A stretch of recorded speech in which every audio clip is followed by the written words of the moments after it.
tangan bagi Allah kita, sebab Dia layak terima, Dia Allah yang dahsyat. Here we go.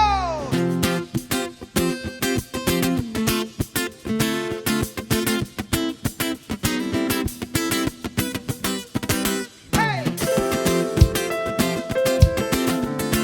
are you ready? Sing it with me. Oh, everybody clap your hands. Oh, oh.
Kita percaya di dalam namanya ada kuasa, haleluya.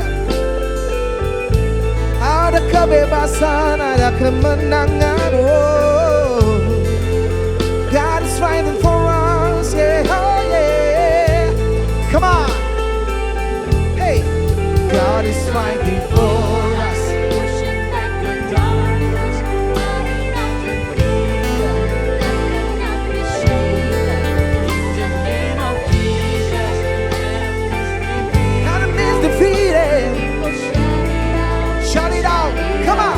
Sing it! God is fighting for us, pushing back the darkness, lighting up the kingdom that cannot be shaken.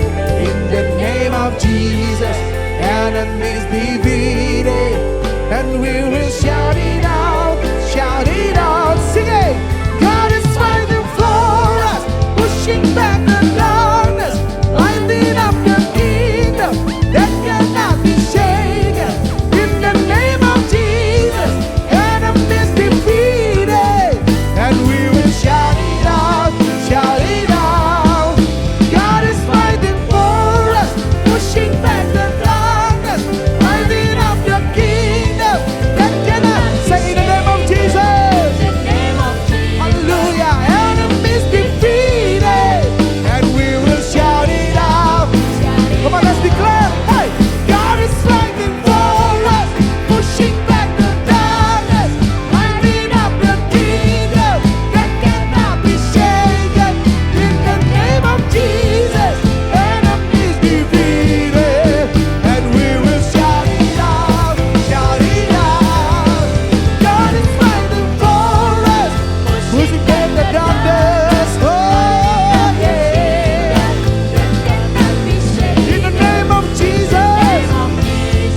hadirat-Mu. Sungguh ajaib Tuhan, ajaib Tuhan. Oh yeah. Di hadirat-Mu Kau puaskan kami.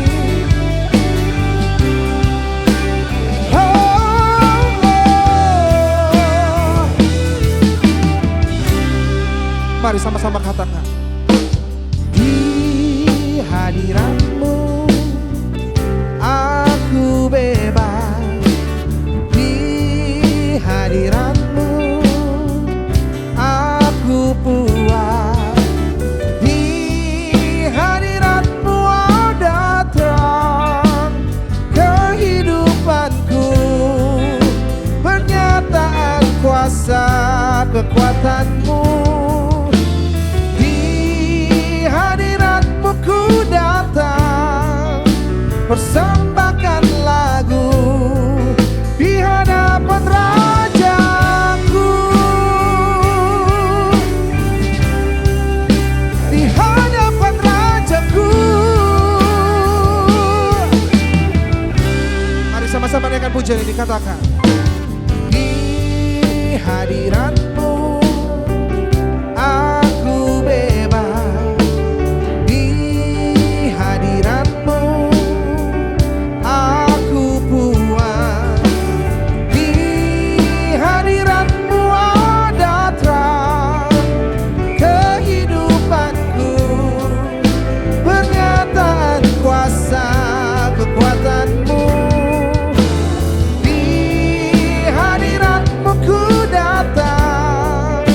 Persembahkan lagu di hadapan Rajaku. Angkat tanganmu dan katakan, di hadirat-Mu.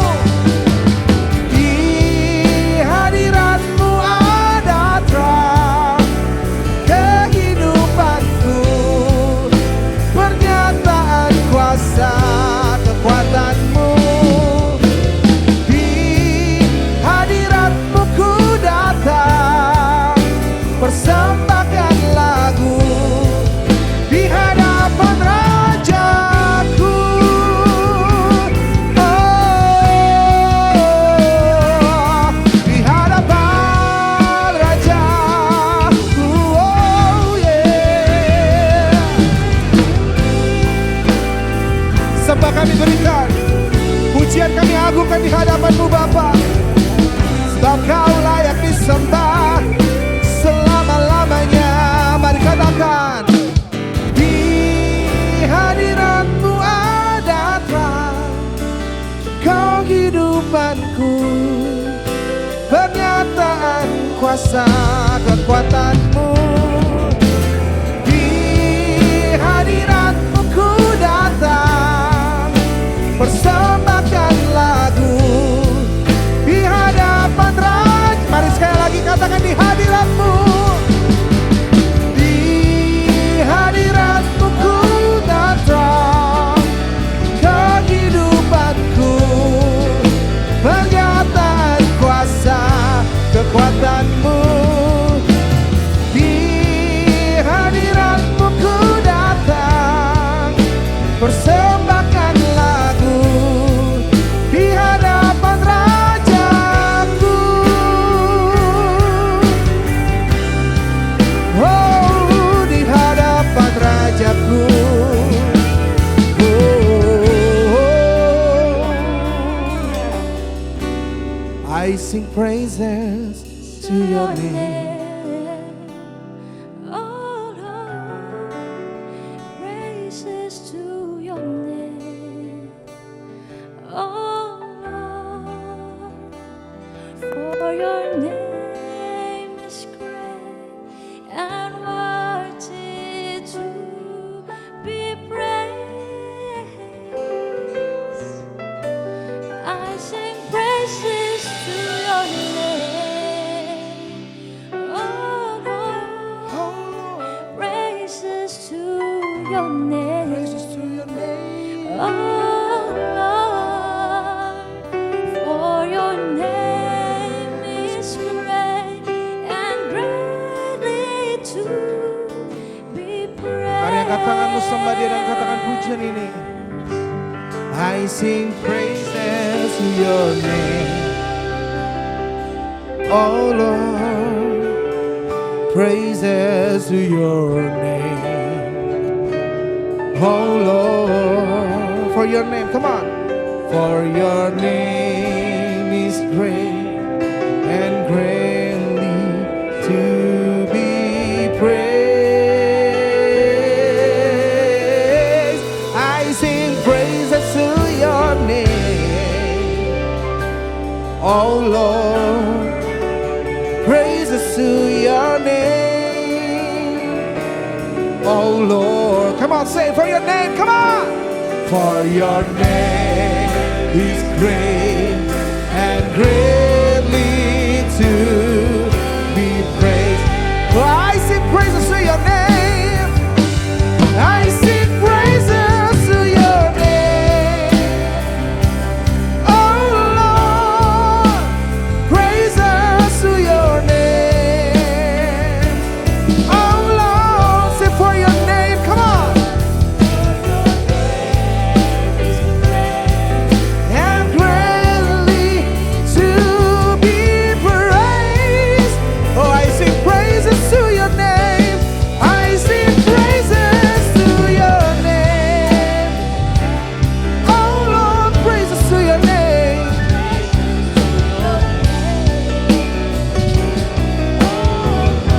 For your name, come on. For your name is great and greatly to be praised. Say, for your name is great.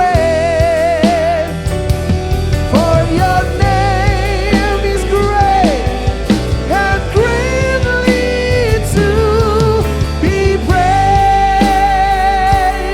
Oh, for your name is great and greatly to be praised. Oh, you are worthy to be praised. You are worthy, worthy, worthy. Oh.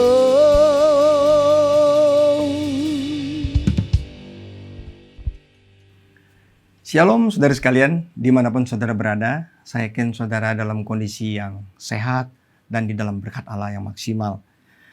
Nah, pada kesempatan kali ini sudah tidak terasa ya, kita sudah memasuki bulan Mei dan di minggu yang ketiga.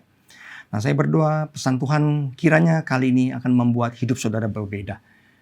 Dan kali ini saya akan membawa tema yang berjudul Great Life atau hidup yang luar biasa. Nah, sebelumnya mari kita berdoa terlebih dahulu ya. Bapa, di dalam nama Tuhan Yesus, Engkau urapi setiap kami Tuhan, biar kiranya kebenaran firman-Mu itu bisa mengubahkan hidup setiap anak-anak-Mu. Ya Allah Roh Kudus, firman-Mu itu pelita bagi kaki kami dan terang bagi jalan kami. Biar kiranya setiap logos yang disampaikan berubah menjadi rema. Urapi hamba-Mu, ambil alih pikirannya, perkataannya, perbuatannya, ide, semua setiap kata yang keluar, biar itu menjadi isi hati-Mu sendiri. Layakkan dan kuduskan setiap kami, dalam nama Yesus kami berdoa. Haleluya. Amin. Shalom saudara sekalian. Kita baru saja merayakan hari kenaikan Tuhan Yesus pada tanggal 13 Mei ini. Nah, kemudian 50 hari setelah hari kenaikan, kita merayakan hari raya yang disebut sebagai Pentakosta. Penta artinya 50. Nah, kita lihat bagaimana ketika Yesus naik ke surga dan dia berkata kepada murid-muridnya, dia meninggalkan dan dia memberikan Roh Kudus ke dalam kehidupan murid-muridnya. Dan Yesus berkata bahwa ketika mereka menerima kuasa, mereka akan melakukan hal-hal yang jauh lebih dahsyat dan lebih besar daripada Yesus lakukan. Dan hal itu terbukti. Kemudian Petrus ketika dia menerima Roh Kudus dan dia berkhotbah, sekali dia berkhotbah, hampir 3.000 orang itu kemudian dibaptis dan diselamatkan. Dan kita lihat bagaimana murid-murid Yesus melakukan tanda-tanda heran dan mujizat begitu luar biasa. Kita lihat juga bagaimana Rasul Paulus selama 3 tahun menginjil ke seluruh Asia. Saat itu tidak ada multimedia. Nah, kita mau belajar mengenai rahasia hidup yang luar biasa. Saudara sekalian, tidak ada hal yang lebih penting buat saya hari-hari ini selain kita mengenal seorang pribadi yang bernama Roh Kudus. Pribadi inilah yang bekerja di dalam kehidupan Yesus dan yang melakukan hal yang sama melalui Yesus 2000 tahun yang lalu. Melalui pribadi inilah Yesus membangkitkan orang yang mati. Melalui pribadi inilah Yesus kemudian mencelikan mata yang buta. Yesus melakukan banyak perkara-perkara yang ajaib dan dia menyelesaikan pekerjaannya di muka bumi ini melalui kematian dia di atas kayu salib dan dia kembali ke surga kepada Bapa. Nah, saudara, Kisah Rasul 1:8 berkata seperti ini. Tetapi kamu akan menerima kuasa kalau Roh Kudus turun ke atas kamu, dan kamu akan menjadi saksiku di Yerusalem, di seluruh Yudea dan Samaria dan sampai ke ujung bumi. Ketika Yesus menyampaikan kebenaran ini, dia menyampaikan kebenaran ini bukan hanya untuk murid-muridnya, tetapi sampai hari ini perkataan itu ditujukan kepada saudara dan saya. Nah, kata-kata menerima kuasa itu berasal dari dunamos. Dunamos itu adalah sebuah kuasa yang dapat merubah kehidupan, yang dapat melakukan sebuah perkara-perkara yang luar biasa. Ya, makanya asal kata-kata dinamit ya dari dunamos. Nah, dunamos inilah yang menyebabkan gereja hari ini akan menjadi berkat dan melakukan hal-hal yang real, yang nyata untuk dunia di sekitar kita. Nah, kata-kata menjadi saksi ini harus kita sepakati terlebih dahulu terminologinya. Karena tidak sedikit ya orang-orang Kristen yang mengartikan kata-kata menjadi saksi ini hanya sekedar kita bersaksi melalui perkataan. Tetapi yang Yesus maksudkan adalah menjadi saksi itu bagaimana kehidupan saudara menjadi pusat perhatian, menjadi berkat bagi orang lain. Jadi kita berbicara mengenai the quality of life. Bagaimana kehidupan pribadimu, bagaimana kehidupan karirmu, bagaimana kehidupan profesimu, bagaimana kehidupan keluargamu, bagaimana kehidupan sosialmu, itu bisa benar-benar berdampak dan menjadi saksi. Mulai dari Yerusalem, Judea, Samaria sampai ke ujung bumi. Mulai dari kehidupan keluarga kita, sekitar kita sampai mungkin ke bangsa dan negara. Ya, nah, jadi kualitas hidup ini dituntut oleh Bapa di surga supaya saudara dan saya bukan hidup menjadi orang Kristen yang biasa. Saudara, kita akan membahas hal ini, saudara sekalian ya. Saya mau sampaikan kepada saudara ada sebuah ayat yang bagus sekali. Mengapa Allah menuntut saudara dan saya harus memiliki hidup yang berbeda, yang luar biasa. Saya bahas ada dua prinsip, ya, ada dua alasan. Pertama, alasan secara sekuler atau alasan yang real, yang nyata, yang ada di sekitar kita. Dunia ini sedang mengalami perubahan. Satu-satunya hal yang tidak pernah berubah adalah sebuah perubahan. Nah, saudara dan saya dituntut untuk menjadi lebih baik. Tetapi untuk menjadi sekedar berubah lebih baik tidak cukup. Karena orang di sekitar saudara dan saya juga pun bergerak menjadi lebih baik. Nah, ketika kita berada di tempat yang kita menjadi lebih baik hanya sekedar lebih baik, maka kita akan menjadi orang yang biasa-biasa lagi.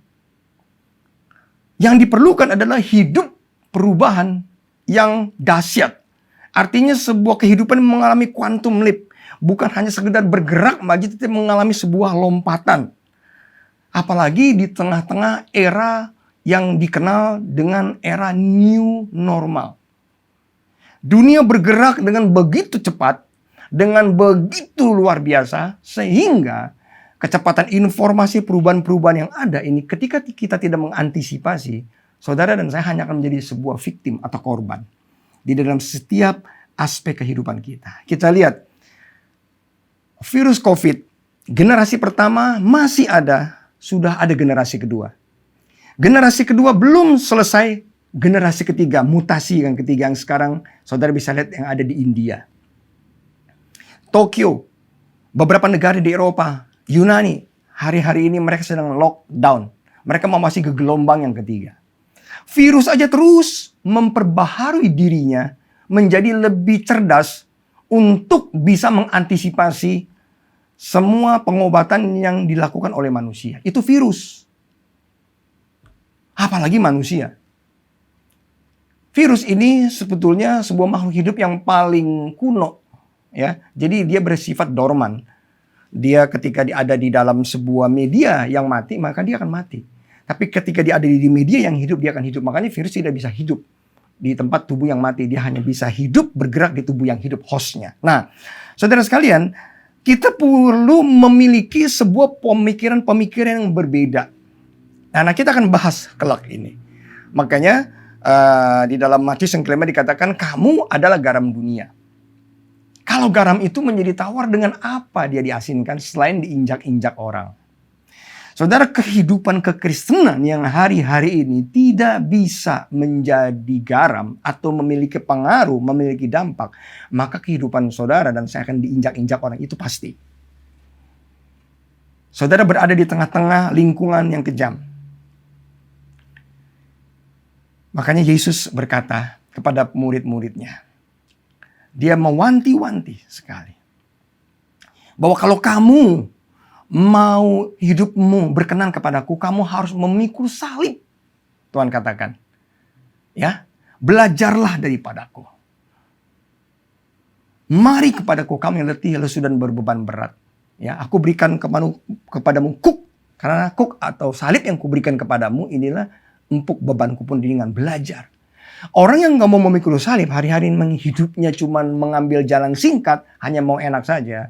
Mereka hanya dalam kondisi zona yang nyaman, mereka tidak akan pernah bisa hidup survive. Nah, itu dari secara sekuler. Kenapa kita harus berubah? Yang kedua, mengapa hidup saudara dan saya harus great? 3 hal ya secara rohani. Yang pertama, Yohanes 10:10 berkata begini, pencuri datang untuk membunuh, mencuri dan membinasakan. Tetapi aku datang supaya kamu hidup. Tapi bukan sekedar hidup, supaya kamu hidup dalam segala kelimpahan. We are talking about the quality of life. Prosperity atau abundantly, itu berarti saudara hidup bukan hanya sekedar buat dirimu sendiri. Yang penting aku hidup dan aku mati masuk surga. No.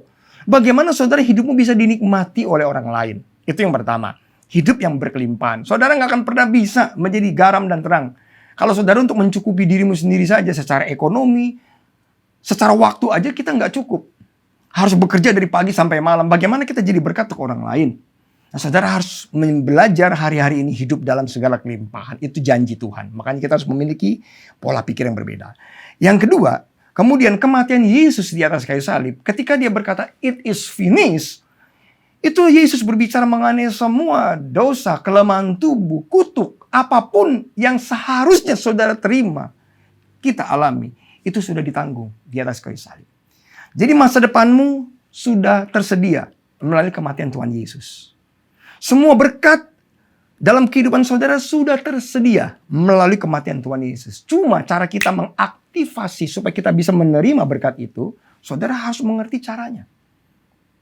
Saya yakin dan percaya, orang yang mengerti kuasa salib dan kuasa kebangkitan hidupnya berbeda. Mereka bukan sekedar hidup hari-hari ini. Kalau hanya sekedar hidup, gampang kok. Kita jadi tukang parkir, jadi tukang pemulung, di kota besar. Jadi pengemis aja saya baru lihat tuh kemarin tuh. Ya di kompas.com. Pendapatannya 18 juta satu bulan. Ya pengemis-pengemis yang turun ya dari kampung, pengemis musiman. Gitu ya. Atau yang memang benar-benar pengemis lah. Ya itu di Jawa loh. Di Jawa Timur itu. Ya. Jadi dia ngemis di sebuah pom bensin. Pendapatannya itu minimal setiap hari itu antara 300 sampai 600 ribu loh. Dia jadi pengemis. Tapi apakah kita secara mentally mau jadi pengemis di hadapan Tuhan? Atau mengemis di sekitar kita? No. Saudara dan saya lebih dari pemenang. Melalui kematian Yesus, harganya sudah dibayar. Lunas, tunai. Jadilah pemenang. Yang ketiga, kenapa kita harus hidup yang memiliki hidup yang luar biasa? Kita adalah ciptaan Allah yang unik. Masterpiece. Dalam Efesus 2 ayat 9 dan ayat yang ke-10 dikatakan begini, ya. Efesus 2 ayat yang ke-10. Karena kita ini buatan Allah, diciptakan dalam Kristus Yesus untuk melakukan pekerjaan baik yang dipersiapkan Allah sebelumnya. Ia mau supaya kita hidup di dalamnya. Perhatikan ya, kita ini buatan Allah. Dalam terjemahan New Living Translation Bible dikatakan, for we are God masterpiece. Saudara tahu nggak arti kata masterpiece? Sebuah karya yang unik. Pablo Picasso, masterpiece-nya Mona Lisa. Arsitek Nababan, seorang Kristen, masterpiece-nya Masjid Istiqlal. Kalau kita lihat di Alkitab, masterpiece atau karya-karya besar Daud, masterpiece-nya ketika dia mengalahkan Goliat. Salomo, masterpiece-nya dia membangun bait Allah. Yusuf, masterpiece-nya ketika dia menjadi pengganti Firaun. Nah, masterpiece ini sebuah produk spesial, unik, yang dibuat itu untuk sebuah karya mahakarya. Saudara dan saya melalui kematian Tuhan Yesus adalah mahakarya Yesus. Dikatakan, for we are God's masterpiece. Diciptakan dalam Kristus Yesus. He has created us anew in Christ. Kita ini ciptaan baru, spesies yang baru. Detik pertama saudara menerima Tuhan Yesus sebagai Tuhan dan Juru Selamat. Dan saudara berkata, masuk dalam hatiku menjadi Tuhan dan Raja. Maka saudara menjadi sebuah spesies yang baru. Sebuah ciptaan baru. A new creation. Masterpiece. Saudara berbeda. Mengapa? Karena ada benih ilahi yang ditaruh di dalam sel kita. 1 Yohanes 3:9 katakan, karena kita ini ada benih ilahi yang ditaruh. Sehingga kita tidak dapat lagi terus-menerus membuat dosa yang sama. Benih ilahi itulah yang membuat saudara dan saya memiliki pola pikir yang berbeda. Perkataan yang berbeda. Tindakan-tindakan yang berbeda. Kemudian hasil dari karya hidup kita juga berbeda. Dikatakan, diciptakan dalam Kristus Yesus untuk, ada goalnya nih. Jadi kita ini masterpiece-nya. Sebagai masterpiece-nya yang diciptakan di dalam Kristus sebagai the new creation. Goalnya, tujuannya untuk melakukan pekerjaan yang baik yang dipersiapkan Allah sebelumnya. Dikatakan, so we can do a good things He planned for us long ago. Artinya sebuah rencana kehidupan yang memang sudah direncanakan oleh Allah. Sebelum kita bahkan lahir di dunia ini, Tuhan sudah menaruh sebuah rancangan yang indah dalam hidup saudara dan saya. Dengar baik-baik. Hari ini apapun yang saudara alami, siapapun saudara, jangan pernah menyerah. Dan jangan pernah minder dengan apa yang saudara miliki. Hidup kita tidak dipengaruhi oleh pendidikan kita. Hidup kita tidak dipengaruhi oleh lingkungan kita. Hidup kita tidak dipengaruhi oleh siapa orang tua kita. Hidup kita tidak dipengaruhi oleh gelar kita. Tapi hidup kita dipengaruhi oleh Kristus Yesus yang ada di dalam kita. Ini yang mendasari saudara harus memiliki hidup yang berbeda. 3 hal. Tadi yang secara dunia saudara sudah lihat ya. Bagaimana dunia sedang berubah. Mengalami perubahan yang begitu radikal yang disebut dengan disruption. Nanti kita akan bahas. Apa itu disruption? Yang kedua, secara rohani, kenapa saudara hidup yang luar biasa? Yesus datang supaya kita hidup dalam segala kelimpahan. Yohanes 10. Kematian Yesus di atas kayu salib menanggung setiap kutuk kelemahan tubuh kita. Sehingga kita menjadi ahli waris kerajaan Allah. Segala hal yang baik dalam kerajaan surga menjadi milik kita. Yang ketiga, kita adalah masterpiece-nya. Masterpiece, mahakarya Allah. Nggak main-main masterpiece. Kalau saudara menganggap dirimu bukan masterpiece, itu kebangetan. Makanya ada banyak orang yang selalu minder dan dia menganggap dirinya bukan apa-apa. Salah. Hari ini saya mau merubah mindset saudara. Saudara adalah masterpiece. Saudara berharga di mata Tuhan. Saudara adalah ciptaan yang baru. Saudara memiliki kuasa untuk mengubah keadaan, membalikkan keadaan hidupmu. Bukan hanya hidupmu, tapi orang di sekitarmu, keluargamu hidupnya berbeda. Dan siaplah menerima fasilitas-fasilitas yang terbaik dalam kehidupan saudara. Saya. Oke. Saudara sekalian, nah, untuk bisa kita mengalami hidup yang luar biasa atau great life, ya, apa sih yang harus kita lakukan? Tadi itu kan mengapa kita harus memiliki hidup yang luar biasa.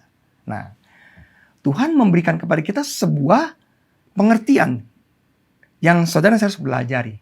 Bagaimana caranya supaya saudara dan saya mengalami hidup yang luar biasa. Kita baca di dalam Yesaya 43 ayat 19. Dikatakan gini, lihat, aku hendak membuat sesuatu yang baru yang sekarang sudah tumbuh. Belumkah kamu mengetahuinya? Ya, aku hendak membuat jalan di padang gurun dan sungai-sungai di padang belantara. Nah, untuk hidup di dalam hidup yang berkelimpahan atau great life, nah, saudara perlu tips, perlu strategi apa yang harus kita lakukan. Nah, bahkan Bapa di surga berkata, aku hendak membuat sesuatu yang baru yang sekarang sudah tumbuh, bahkan sudah tumbuh. Belum kamu mengetahuinya. Ya, dikatakan aku membuat jalan di padang gurun dan sungai di padang belantara. Artinya apa? Jalan di padang gurun. Ini bukan hanya segera sesuatu yang baru. Kalau hanya untuk membuat sesuatu yang baru, begitu mudah sekarang. Tetapi yang membuat saudara memiliki sesuatu yang baru yang berbeda, nah itu yang disebut dengan inovasi. Membuat jalan di padang gurun itu hampir sesuatu yang mustahil. Sama juga kemudian membuat sungai di padang belantara. Artinya tuh dalam bahasa Inggrisnya tuh sungai di tempat yang sudah tidak mungkin, yang gersang, yang menjadi tempat yang udah tidak mungkin lagi ada airnya di situ. Ini berbicara mengenai sesuatu bukan hanya baru, tetapi sebuah terobosan. Sebuah hal yang orang lain gak kepikiran gitu ya, saudara pikirkan. Ya, nah, antara all things atau hal-hal yang lama dengan hal-hal yang baru ada jembatannya. Nah, ini yang menjadi pemisah antara hal yang baru yang sedang Tuhan ciptakan dengan hal lama yang orang yang sedang alami. Ini nggak pernah bisa nyampe gitu. Jembatan ini nggak pernah mereka mau lalui. Apa itu namanya? Di ayat yang ke-18 dikatakan begini. Firman-Nya, jangan ingat-ingat hal yang dahulu dan jangan perhatikan hal-hal yang dari purbakala. Atau dalam bahasa Inggrisnya, but forget all that. It is nothing compared to what I am going to do. Lupakan. Rupanya penghalang dari kehidupan yang luar biasa. Sehingga begitu sulit sekali ini Bapa di surga, Yesus, Roh Kudus membawa orang-orang ini dari padang belantara kepada tanah Kanaan yang penuh dengan susu dan madu. Itu masa lalu mereka. Ketika bangsa Israel ada di Mesir, mereka tuh sudah terlalu nyaman di dalam penderitaan. Bahkan di dalam penderitaan orang sudah begitu nyaman dibudaki gitu loh. Dengan hidup sebagai budak. Yang penting makan, cukup tidur. Kemudian mereka bangun pagi, hidupnya sudah terlalu nyaman. Makanya dalam kondisi tertentu orang bisa dua, saudara, kehidupan kenyamanan itu. Bisa dia dalam kondisi sangat susah, jadi dia pasrah. Atau sangat senang. Nah, dua-dua hal ini juga berbahaya. Nah, makanya masa lalu. Nah, saya mau share kepada saudara, masa lalu yang seperti apa yang sebetulnya yang Tuhan ingin saudara dan saya forget it. Lupakanlah. So, ini loh ada sesuatu yang baru. Mata kita tidak akan pernah bisa melihat sesuatu yang baru yang Tuhan berikan kalau kita masih mengingat-ingat sesuatu yang lama. Bukan berarti dilupakan begitu saja istilahnya, gue udah ngingat ya, termasuk hutang dilupakan semua, bukan gitu. Artinya ini ada sesuatu yang jangan diingat-ingat gitu, diulang lagi. Kadang kan ada pepatah mengatakan pengalaman adalah guru yang baik. Bagus. Jadi hal-hal yang buruk yang pernah kita lakukan gak akan kita ulangi. Tapi gak perlu diingat-ingat. Nah, oke. Ada 3 yang akan kita bahas mengenai bagaimana mau melupakan masa lalu. Yang pertama adalah failure atau kegagalan. Kegagalan setiap orang pasti pernah mengalaminya. Tapi cara orang meresponi kegagalan ini berbeda-beda. Ada yang kemudian dia takut untuk mengulangi lagi. Sehingga orang tersebut menjadi trauma istilahnya. Atau kedua mereka jadi kecewa. Kalau ini berhubungan dengan kegagalan masalah hubungan. Ya, dengan teman, dengan pelayanan, dengan rekan bisnis dan lain-lain. Syukur-syukur nggak jadi kepahitan. Karena Failure atau kegagalan itu yang membuat orang tidak pernah bisa maju. Dibayang-bayangi dengan kegagalan masa lalu. Aduh, aku nggak bisa. Aduh, aku nggak mungkin. Ini nggak mungkin. Ini nggak bisa. Ini tidak bisa. Ini tidak mungkin lagi. Padahal ingat ya, Alva Edison itu menghasilkan bohlam lampu. Itu di percobaannya yang kesekian belas ribu bohlam. Saya yakin tidak ada orang yang melakukan keberhasilan dalam satu kali uji coba. Jarang sekali. Bohong itu. It takes time. Yang saudara lihat di sekitar kita, penemuan-penemuan besar, apapun yang dilakukan oleh banyak orang, itu harus dilakukan prosesnya berulang. Sebuah survei mengatakan, kalau saudara mau menjadi orang yang profesional di bidang apapun juga, diperlukan 10.000 kali latihan. Mau main piano, main gitar, olahraga, kemudian sport, ya olahraga, kemudian balap, apa saja, sebuah keahlian expert ya, itu diperlukan 10.000 kali. Makanya kalau baru gagal sekali, jangan khawatir. Jangan takut. Dan jangan pernah takut gagal. Orang yang takut gagal itu orang yang sombong sebetulnya. Nanti ujung-ujung dia akan menyalahkan kegagalannya ke orang lain, bukan ke dirinya lagi. Ya. Nah, saudara sekalian, kegagalan. Dan saya berdoa, saudara yang hari ini pernah mengalami kegagalan, usaha, hubungan, apapun itu bentuknya, jangan menyerah. Minta sama Tuhan, apa maksud kegagalan tersebut. Sehingga melalui kegagalan justru kita menjadi anak tangga menuju keberhasilan. Ya. Dan itu kan kegagalan ada satu langkah lagi kita menuju keberhasilan. Yang kedua, kesuksesan. Kesuksesan ini kadang kita sering dengar cerita ya, orang-orang selalu mengulang-ulang. Kadang kayak ada orang-orang tertentu yang mengingat-ingat masa lalu. Oh, waktu dulu saya gini, oh waktu dulu saya gini, oh waktu dulu saya gini. Jadi selalu mengulang-ulang ceritanya, keberhasilannya. Dengar, kehebatan saudara di masa lalu itu menjadi hal yang biasa di masa sekarang. Keberhasilan kita di masa lalu mungkin akan menjadi hal yang biasa. Apa yang kita lakukan hebat minggu lalu belum tentu sekarang menjadi hal yang unik. Udah menjadi biasa, semua berubah. Nah, orang yang selalu mengingat-ingat keberhasilannya, itu akan membuat dia hidup dalam zona nyaman. Dan dia akan merasa puas diri. Oke. Nah, saudara, yang terakhir, yang ketiga, ini yang paling penting. Yang menghalang-halangi orang menerima hal yang baru sehingga hidupnya berubah jadi great adalah mindset atau pola pikir. Ini yang paling berbahaya. Sebelum saya membahas ini, saya akan ulang-ulang kembali sebuah perumpamaan mengenai seekor gajah yang besar. Saudara, kalau saudara ke Thailand, saya pernah ke Thailand ya beberapa kali ya. Dan salah satu saya pergi ke ke pertunjukan gajah. Saudara boleh lihat gajah yang begitu besar diikat di sebuah tongkat besi yang kecil dengan tali aja, sedang. Tali biasa. Kenapa gajah itu nggak pernah bisa lari dari situ? Karena kalau saudara tanya ke pelatihnya, sejak kecil gajah itu diikat dengan tali yang sama. Dengan tongkat yang sama. Jadi ketika dia bergerak, karena masih kecil, tidak memiliki kekuatan untuk membuat tali itu putus. Dan dia tetap di tempat itu. Ketika dia bergerak, sakit. Dia bergerak sakit. Jadi rasa sakitnya ini, itu sekarang bukan lagi ada di kakinya. Melekat di pikirannya. Rasa sakit itu. Sehingga ketika gajah itu bertumbuh beratnya menjadi 3 ton, 4 ton, 5 ton. Tetap ininya yang masih sakit. Dia tidak akan pernah bisa pergi. Karena menurut dia, saya tidak mungkin bisa lepas dari tali tersebut. Nah, pikiran yang sama yang membelenggu beberapa orang-orang Kristen yang lahir baru, ini harus dimusnahkan dalam nama Tuhan Yesus. Melalui kematian Yesus di atas kayu salib. Makanya Tuhan Yesus katakan mengenakan pikiran Kristus. Kenakanlah pikiran Kristus dalam kehidupan kita. Nah, saudara, seorang filsuf terkenal, namanya Aristoteles, berkata begini.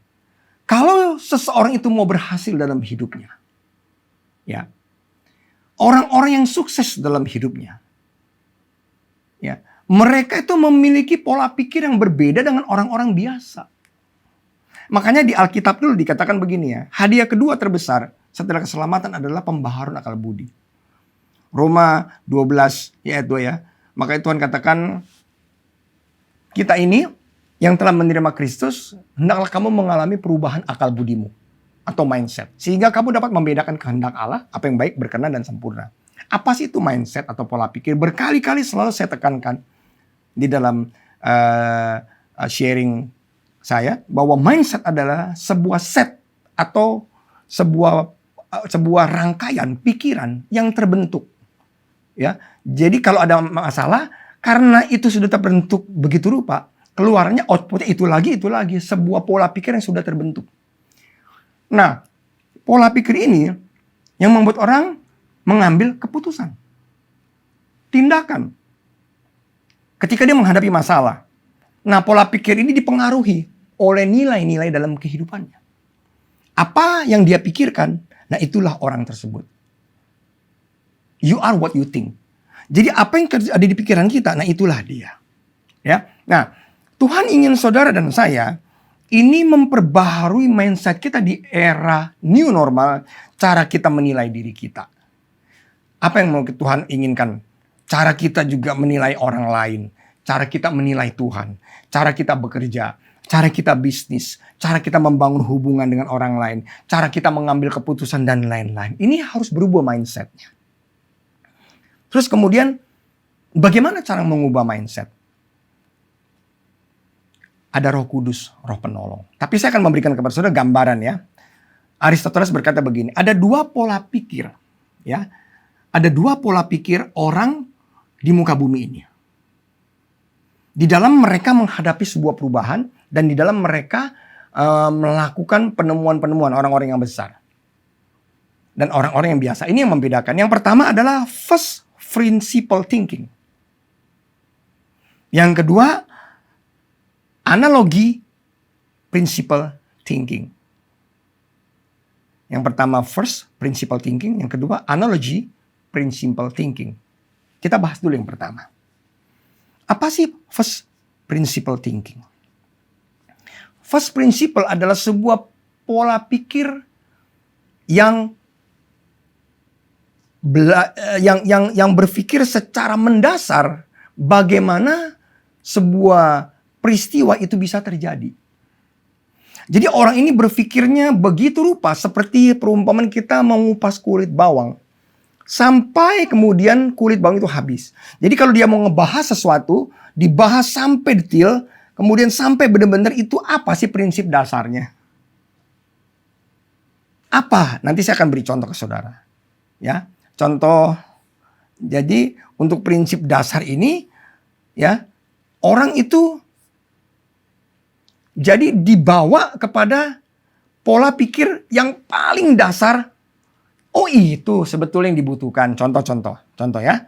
Ini misalnya kalau pola pikir yang first principle thinking itu dilakukan, maka di titik tertentu orang tersebut akan melakukan perubahan. Karena dia tahu penyebabnya apa. Kalau di dalam ilmu kedokteran, orang batuk.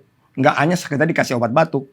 Kemudian kita cari penyebabnya. Batuknya karena apa nih? Karena perubahan cuaca, atau batuknya karena dia kelelahan, atau batuknya karena memang dia ketularan dari orang lain, atau batuknya tuh kenapa? Terus dicari sampai dilakukan ronsen, sampai dilakukan kemudian pembiakan sputum, sampai ketemu penyebabnya apa, dikuliti. Jadi bukannya sekedar mengobati gejala, tetapi dia mengobati kausnya, penyebabnya. Itu prinsipal. Sehingga ketika dokter mengobati seorang yang batuk, atau dia akan berkata, oh ini sampai ketahuan penyebabnya tidak akan kambuh lagi. Jangan-jangan penyebabnya karena nyemprot obat nyamuk di rumah. Ya, batuk jangan-jangan penyebabnya karena di kantor banyak yang merokok. Atau jangan-jangan batuk karena situasi kerjanya, tempat yang ada bahan kimia. Jadi dicari tahu penyebab dasarnya apa. Nah, kalau di dalam Alkitab dikatakan ini di dalam perenungan. Makanya di dalam Yosua 1 ayat 7-9 dikatakan, renungkan firman Tuhan itu siang dan malam, supaya kamu bertindak hati-hati sesuai dengan apa yang tertulis di dalamnya. Dengan demikian perjalananmu akan berhasil dan kamu akan beruntung.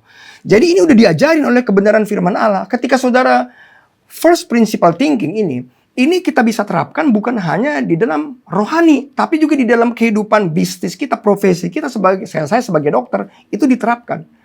Nah, kalau orang mengerti prinsip ini benar-benar sama mendasar, maka dia akan mengerti bahwa itu penyebabnya. Dia bisa menciptakan hal-hal yang baru. Ya, yang contoh. Kenapa kemudian ini contoh ya. Kenapa ada Tokopedia, ada online shop, ada Shopee, dan ada Lazada? Ini hukum ekonomi. Pertanyaannya, apa sih prinsip dasar hukum ekonomi? Apakah memang orang harus punya toko untuk berjualan? Apakah orang harus pergi ke toko untuk membeli barang-barang tersebut? Prinsip dasarnya ternyata prinsip ekonomi dari orang jual beli itu hanya kan transaksi. Jadi pada prinsipnya nggak perlu punya toko, tapi sekarang bisa punya toko online. Tidak perlu belanja ke toko. Jadi kita bisa belanja online. Itu prinsip dasar. Makanya ada Tokopedia. Sehingga terjadilah disruption. Bukan hanya sekedar perubahan biasa. Contoh lagi. Di bidang transportasi. Kenapa ada Uber? Kenapa ada Gojek? Kenapa ada Grab? Mereka berpikir prinsip transportasi. Prinsip dasarnya. Itu kan cuma pemindahan orang dari satu titik ke titik lain. Pertanyaannya. Untuk bergerak di bidang transportasi. Apakah kita harus punya mobil? Apakah kita harus punya motor? Apakah memang kita harus punya gudang? Apakah kita harus punya tempat yang besar? Seperti yang dilakukan oleh pemilik perusahaan taksi-taksi yang konvensional. Yang punya taksi ratusan, ribuan bahkan, sehingga perlukan tempat. Ternyata orang-orang yang berpikir seperti Uber, seperti Gojek, mereka berpikir ini kan prinsip dasarnya dikulik-kulik lagi kan sebetulnya cuma pemindahan transport dari satu titik ke titik lain. Ya diciptakanlah sebuah proses program dengan adanya internet. Nggak perlu punya motor satu pun. Gojek itu memiliki aset sekian puluh triliun sekarang. Grab. Nah itu baru di bidang transportasi. Kita mau ngomongin apa lagi nih? Di bidang fashion. Sama sekarang. Begitu. Kemudian mau di bidang apa? Sosial. Ada medsos. Marketing. Kemudian di bidang apa lagi? Transaksi bisnis lagi. Mengapa kemudian orang sekarang bisa beli barang lebih murah di online? Karena prinsip dasarnya mereka memotong jalur supplier. Sehingga sekarang kalau saudara dan saya tidak mengikuti pola pikir yang dipikirkan oleh para disruption ini, maka bisnis kita dan kemudian apapun yang sedang kita lakukan, kita akan tergilas habis. Keagamaan. Ya dalam kondisi seperti ini, apakah dibutuhkan gedung yang besar? AC yang banyak? Bagaimana kemudian mendeliver message amanat agung, pergi dan menjadikan bangsa muridku? Dalam kondisi seperti ini saudara ya, kita perlu gedung gereja. Tetapi dalam kondisi seperti ini, larangan dari pemerintah, apakah relevan nggak? Kalau kita ngumpul-ngumpul dalam ribuan orang. Nah, kemudian gereja mulai mendisruption. Dengan adanya media sosial, kemudian multimedia dan lain-lain. Inilah pola pikir yang namanya first principle thinking. Tuhan pengen saudara dan saya menjadi orang-orang yang kritis.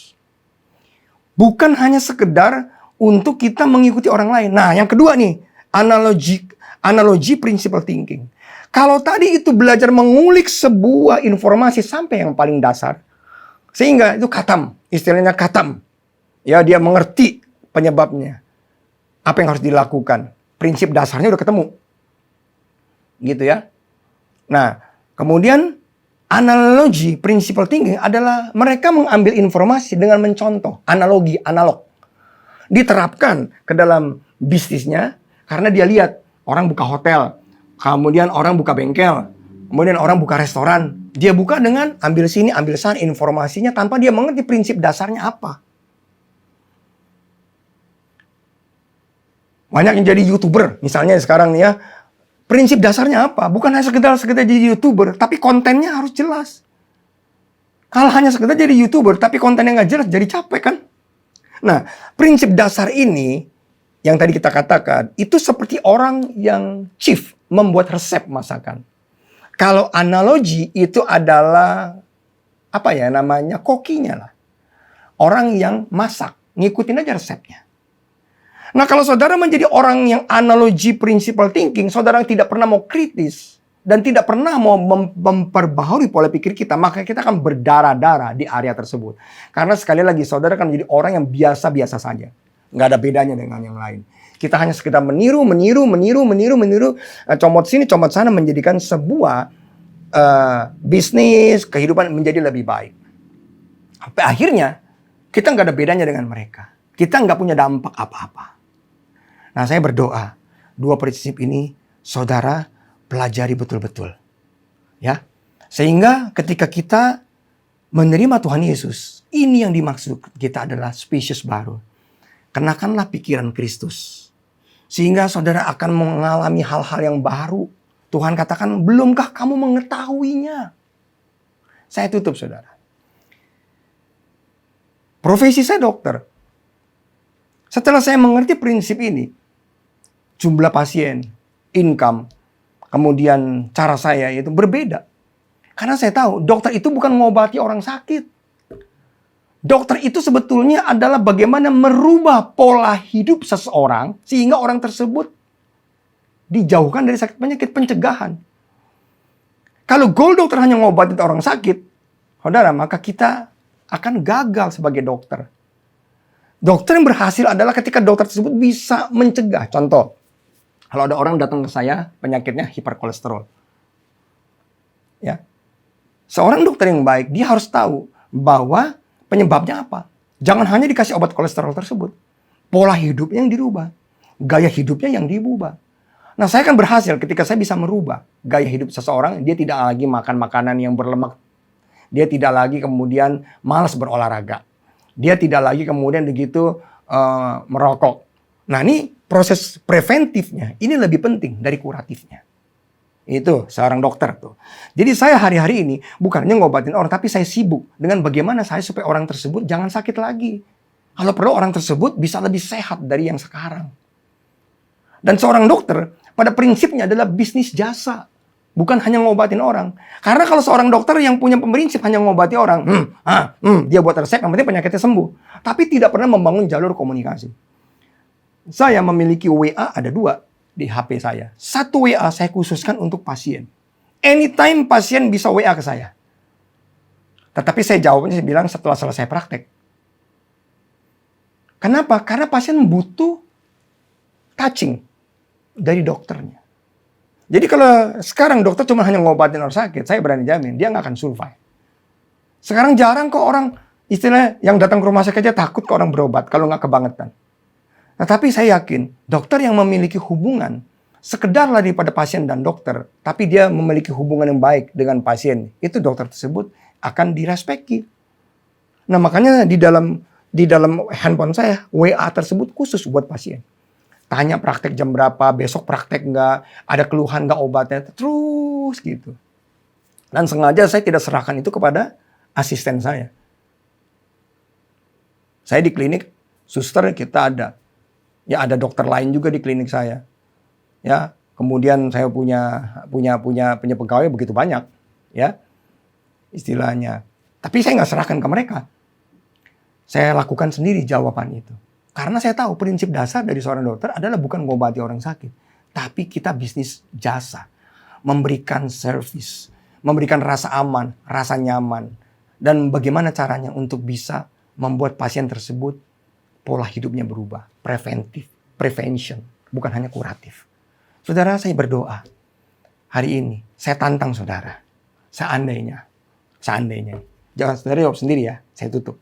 Kalau saudara punya cita-cita, mau membangun sekolah, mau membangkitkan sebuah generasi yang unggul, ya, saudara kemudian berpikir, sebetulnya apa yang harus saya lakukan? Apakah saudara harus punya gedung yang besar dan luas? Tanah yang besar dan luas untuk membangun sekolah tersebut? Apakah saudara harus punya dosen-dosen yang luar biasa, pendidik? Apakah saudara harus memiliki alat-alat yang canggih? Apa yang menjadi inti permasalahan untuk membangun sebuah generasi? Mari kita pikirkan sama-sama. Kalau memang gedung tidak lagi menjadi sebuah masalah yang pokok ya alangkah baiknya kalau sebuah institusi memiliki gedung yang hebat, yaitu luar biasa. Tapi kan kita harus bergerak. saat ini dengan apa adanya yang di tangan kita 5 roti dan 2 ikan. Dan saya berdoa dalam nama Tuhan Yesus, ketika kita minta Roh Kudus hari ini merubah pola pikir kita, maka kita tidak sama lagi. Tuhan Yesus memberkati. Mari kita berdoa. Bapa yang baik, terima kasih buat kesempatan hari ini. Ketika kami memiliki Roh Kudus dalam kehidupan kami mau mengaktifasi sehingga kami memiliki pola pikir yang berbeda. Sehingga kami dapat mengerti bahwa Engkau sedang mengerjakan hal-hal yang baru dalam hidup kami. Dalam nama Tuhan Yesus, ajari kami juga untuk tidak lagi mengingat-ingat masa lalu kami, kepahitan, kekecewaan yang pernah kami alami. Begitu pula kami tidak mengingat selalu keberhasilan itu Tuhan.